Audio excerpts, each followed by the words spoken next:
नमस्कार, मैं निकिता आपके साथ। आप देख रहे हैं सत्य हिंदी। एक नजर डालते हैं अब तक की सुर्खियों पर। जम्मू कश्मीर की पुंछ कोर्ट ने शनिवार को न्यूज चैनलों सी न्यूज और न्यूज 18 के खिलाफ ऑपरेशन सिंदूर के दौरान एक टीचर के बारे में झूठी और अपमानजनक खबर प्रसारित करने के आरोप में एफआईआर दर्ज करने का निर्देश दिया है। यह मामला हाल ही में हुए ऑपरेशन सिंदूर के कवरेज से संबंधित है, जो पहलगाम हमले के बाद भारत की पाकिस्तान के खिलाफ सैन्य कार्रवाई थी। भारत के कई न्यूज चैनल फर्जी खबर देने, दो समुदायों के खिलाफ भड़काने वाली खबरें चलाने के आरोपों से घिरे हैं।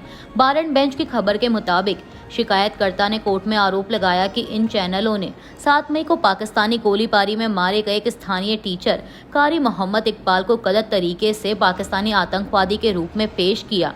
सी न्यूज और न्यूज 18 इंडिया ने ऑपरेशन सिंदूर की लाइव रिपोर्टिंग के दौरान उन्हें कुख्यात कमांडर के रूप में पेश किया और बिना किसी ऑफिशियल सोर्स से पुष्टि के उन्हें आतंकवाद से जोड़ा। खबरों में उनकी तस्वीर और पूरा नाम भी दिखाया गया, जिससे उनकी प्रतिष्ठा और उनके परिवार को गंभीर नुकसान पहुंचा।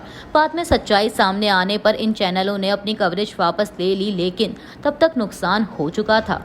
बार एंड बेंच की रिपोर्ट के अनुसार पुंछ के उप न्यायाधीश विशेष मोबाइल मजिस्ट्रेट की अदालत ने इस मामले को गंभीरता से लेते हुए संबंधित स्टेशन हाउस ऑफिसर को 7 दिनों के भीतर एफआईआर दर्ज करने और कार्रवाई रिपोर्ट पेश करने का आदेश दिया। इसके अलावा कोर्ट ने दोनों चैनलों पर 5 करोड़ रुपए का जुर्माना भी लगाया है। चुनाव आयोग की ओर से बिहार में वोटर्स लिस्ट के विशेष गहन पुनरीक्षण पर आरजेडी सांसद मनोज कुमार झा ने सरकार पर तंज कसा है।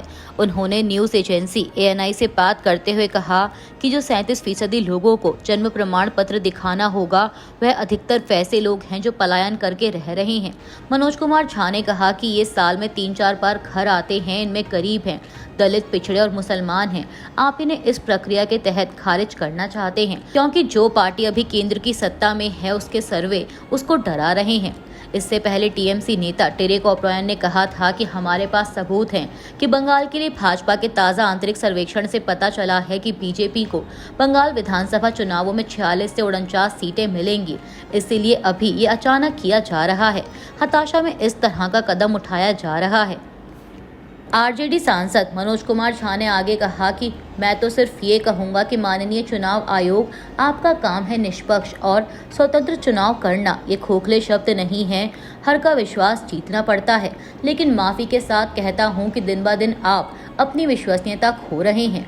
आपको बता दें कि चुनाव आयोग ने 24 जून को एक प्रेस विज्ञप्ति जारी कर कहा था कि बिहार में स्पेशल इंटेंसिव रिवीजन आयोजित किया जाएगा। चुनाव आयोग के मुताबिक स्पेशल इंटेंसिव रिवीजन का उद्देश्य यह सुनिश्चित करना है कि सभी वैध नागरिकों के नाम वोटर्स लिस्ट में शामिल किए जाएं, ताकि वे अपने मताधिकार का प्रयोग कर सकें।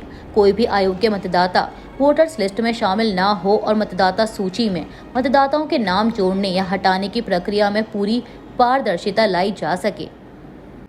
कर्नाटक के कांग्रेस विधायक एच.ए. इकबाल हुसैन ने रविवार को दावा किया कि deputy CM DK. Shivakumar को अगले 2 से 3 महीनों के अंदर प्रदेश का मुख्यमंत्री बनने का अवसर मिल सकता है। एबीपी की एक रिपोर्ट के मुताबिक शिव कुमार के करीबी माने जाने वाले विधायक की ये टिप्पणी इस साल के अंत में कर्नाटक में नेतृत्व परिवर्तन की अटकलों के बीच आई है। पीटीआई के मुताबिक कांग्रेस विधायक ने कहा कि हर कोई जानता है कि इस जीत को हासिल करने के लिए किसने संघर्ष किया और किसने पसीना बहाया। उनकी यानी शिव कुमार की रणनीति और कार्यक्रम अब इतिहास है। हुसैन से जब रामनगर में पत्रकारों ने पूछा कि क्या शिव कुमार के पास सीएम बनने का मौका था, इस पर उन्होंने कहा कि मैं अटकलों पर विश्वास नहीं करता। हमें पूरा विश्वास है कि आलाकमान स्थिति से अवगत हैं और उन्हें अवसर देने के लिए सही समय पर उचित निर्णय लेगा। जब कांग्रेस विधायक इकबाल हुसैन से पूछा गया कि क्या डी.के. शिव कुमार इस साल सीएम बनेंगे, तो हुसैन ने जवाब दिया कि हाँ। उन्होंने कहा कि 2 से 3 महीने के अंदर निर्णय हो जाएगा। तेल अवीव के होस्टेज स्क्वायर और बेगिन रोड पर हजारों इसराइलियों ने गजा में बंधकों की रिहाई के लिए प्रदर्शन किया। टाइम्स ऑफ इसराइल के मुताबिक पीएम नेतन्याहू की युद्ध नीतियों के खिलाफ 3 हफ्ते बाद तेल अवीव में शनिवार देर रात यह पहला बड़ा प्रदर्शन हुआ। इसराइल और ईरान के बीच हाल ही में खत्म हुए 12 दिवसीय युद्ध के बाद यह पहला प्रदर्शन था। प्रदर्शनकारियों ने प्रधानमंत्री बेंजामिन नेतन्याहू से गजा में संघर्ष को खत्म करने और 50 बचे हुए बंधकों को वापस लाने के लिए साहसिक फैसला लेने की मांग की। इंडोनेशिया के राष्ट्रपति प्राबोवो सुबियांतो ने राजधानी जकार्ता के पास एक बड़ी फैक्ट्री का उद्घाटन किया है। इस फैक्ट्री में इलेक्ट्रिक वाहनों के लिए बैटरियां बनाई जाएंगी। इंडोनेशिया में 6 अरब डॉलर की इस फैक्ट्री का निर्माण एक चीनी कंपनी के सहयोग से किया जा रहा है। यहाँ सोलर पैनलों के लिए बैटरी स्टोरेज भी तैयार किया जाएगा। इस निवेश परियोजना के तहत कई अन्य सुविधाओं का भी निर्माण होना है, जो हल्माहेरा द्वीप पर बनाई जाएंगी। मीडिया रिपोर्ट्स के मुताबिक पर्यावरण कार्यकर्ता इस परियोजना का विरोध कर रहे हैं। उनका कहना है कि यह परियोजना पर्यावरण को नुकसान पहुंचाएगी। समाचार एजेंसी रॉयटर्स के अनुसार इंडोनेशिया के पास ई बैटरी बनाने के लिए निकल के रूप में कुछ कच्चा माल है। अब वो चीन की मदद से इसका इस्तेमाल करने की योजना बना रहा है।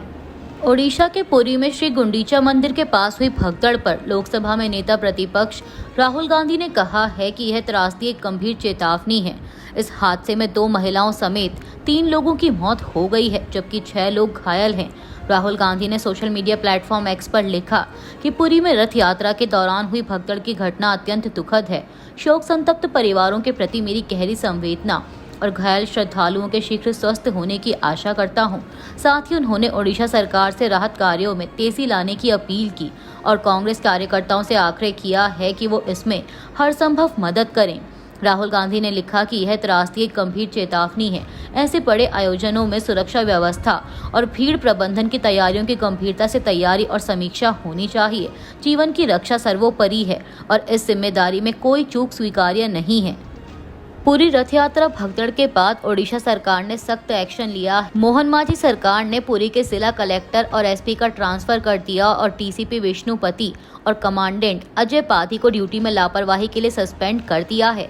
मीडिया रिपोर्ट्स के मुताबिक इसके साथ ही मुख्यमंत्री कार्यालय की ओर से भगदड़ में मारे गए श्रद्धालुओं के परिजनों को 25 लाख रुपए की आर्थिक मदद देने का ऐलान किया गया और मुख्यमंत्री ने विकास आयुक्त की देखरेख में विस्तृत प्रशासनिक जांच के आदेश दिए हैं। चंचल राणा को नया जिला कलेक्टर नियुक्त किया गया है, जबकि पिनाक मिश्रा ने नए एसपी का कार्यभार संभाला है। राजधानी दिल्ली में झुग्गियों को तोड़े जाने के खिलाफ आम आदमी पार्टी ने आज रविवार को जंतर मंतर पर बड़ा विरोध प्रदर्शन किया। इस मौके पर पूर्व मुख्यमंत्री अरविंद केजरीवाल समेत पार्टी के कई बड़े नेता मौजूद रहे। इस दौरान अरविंद केजरीवाल ने केंद्र सरकार और राज्य की भाजपा सरकार पर जमकर निशाना साधा और आरोप लगाया कि 5 महीनों में भाजपा ने गरीबों का जीना मुश्किल कर दिया है। उन्होंने कहा कि जिन झुग्गियों को हटाया जा रहा है वहीं से लोग अपना रोजगार करते हैं। महिलाएं आसपास के घरों में काम करती हैं, लेकिन उन्हें सड़कों पर लाकर खड़ा कर दिया गया है। केजरीवाल ने अपने भाषण में प्रधानमंत्री मोदी पर सीधे हमला बोलते हुए कहा कि मोदी जी ने वादा किया था कि जहां झुग्गी वहीं मकान, लेकिन हकीकत में वे मैदान बना रहे हैं। ये झूठे प्रधानमंत्री हैं। आगे कभी मोदी की गारंटी पर भरोसा मत करना। इनके नेता कभी आपके घरों में आकर सोते थे और अब उन्हीं घरों को तोड़ने की योजना बना रहे हैं। ड्राइवर, दूध वाले, काम वाली दुकान वाले सब झुग्गी से आते हैं। दिल्ली की 40 लाख आबादी झुग्गियों में रहती है और इन्हें उजाड़ने की साजिश हो रही है। विरोध प्रदर्शन के दौरान अरविंद केजरीवाल ने आगे चेतावनी दी कि अगर झुग्गी तोड़ने की कार्रवाई नहीं रोकी गई तो इतना बड़ा आंदोलन होगा कि इसी जंतर मंतर से कांग्रेस की सरकार गई थी, अन्ना आंदोलन हुआ था। केजरीवाल ने कहा कि रेखा गुप्ता सरकार 3 साल भी नहीं चलेगी। उन्होंने कहा कि यह सरकार झुग्गी वालों को उजाड़ने के बाद 1 साल में फ्री बिजली भी बंद कर देगी। स्कूलों की फीस बढ़ा दी गई है, मोहल्ला क्लिनिक बंद कर दिए गए हैं। 50 डिग्री की गर्मी गरीबों को सड़क पर रहने के लिए बेबस कर रहे हैं और अब आरोग्य मंदिर के नाम पर उन्हें रंग रोगन कर दिखाया जा रहा है। इन लोगों को सरकार चलानी नहीं आती, बस लूटना आता है। उत्तराखंड में हो रही लगातार भारी बारिश और इस कारण भूस्खलन की आशंकाओं को देखते हुए चारधाम यात्रा को 1 दिन के लिए स्थगित कर दिया गया है। गढ़वाल आयुक्त विनय शंकर पांडे ने इस बारे में जानकारी देते हुए बताया कि वर्तमान मौसम परिस्थितियों को ध्यान में रखते हुए यह निर्णय लिया गया है। उन्होंने कहा कि यात्रियों की जान माल की सुरक्षा के मद्देनजर यह एहतियाती कदम उठाया गया है ताकि मार्गों पर फंसे श्रद्धालुओं को किसी प्रकार की असुविधा न हो और उन्हें सुरक्षित स्थानों तक पहुँचाया जा सके। संबंधित जिलों के प्रशासन को अलर्ट पर रखा गया है और राहत एवं बचाव दलों को भी सक्रिय किया गया है। गढ़वाल आयुक्त पांडे ने बताया कि आगे की यात्रा को लेकर निर्णय सोमवार को मौसम की स्थिति और मार्गों की समीक्षा के बाद लिया जाएगा। श्रद्धालुओं से अपील की गई है कि वे प्रशासन के जारी दिशा निर्देशों का पालन करें और मौसम सामान्य होने तक आगे के लिए ना निकलें। अभी के लिए इतना ही। बाकी की देश दुनिया की बड़ी खबरों के लिए बने रहिए सत्य हिंदी के साथ।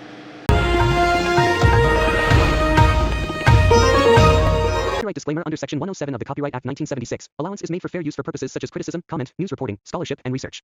Fair use is a use permitted by copyright statute that might otherwise be infringing.